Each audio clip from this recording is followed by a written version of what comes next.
السلام عليكم ورحمة الله وبركاته. أحبائي متابعيني ومتابعين قناة خبر في الجون وكل الأهلوية، إليكم الآن قائمة الأهلي أمام الإنبي.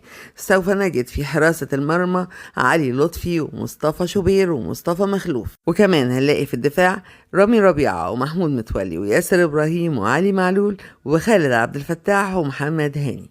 أما في الوسط فهنلاقي قفشة وحمدي فتحي وليد يانج ومروان عطية وأحمد القندوسي وأحمد عبد القادر وبرونو سافيو وكمان طاهر محمد طاهر.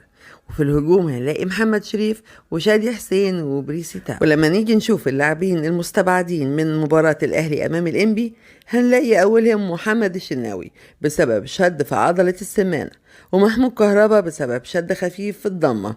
أما أيمن أشرف فده استبعاد فني، وحسين الشحات وعمرو السولية عندهم إجهاد عام، ومحمد كريستو انضمام لمنتخب تونس، ومحمد عبد المنعم كدمة في الكاحل. أما محمد فخري فده برضو استبعاد فني. وموعد انطلاق المباراة اليوم في 9:30 مساء، وتشهد مباراة اليوم تغيير مفاجئ وجذري في إضافة اللاعب برونو سافيو للتشكيل واللعب من جديد ضمن قائمة الأهلي اليوم.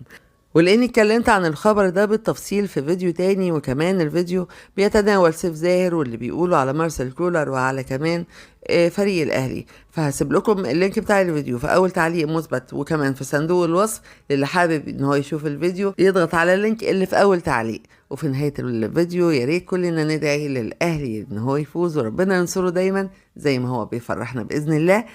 ولحد هنا بنكون وصلنا لنهاية الفيديو. ما تنساش تحط اللايك لو كان الفيديو عجبك، ولو مش عجبك حط ديسلايك، بس الأول ما تنساش تشترك في القناة وتفعل زر الجرس على الكل علشان يوصلك منا كل جديد، وكمان دعما منك للقناة. شكرا لكم على متابعتكم للفيديو، والسلام عليكم ورحمة الله وبركاته، وخبر في الجون.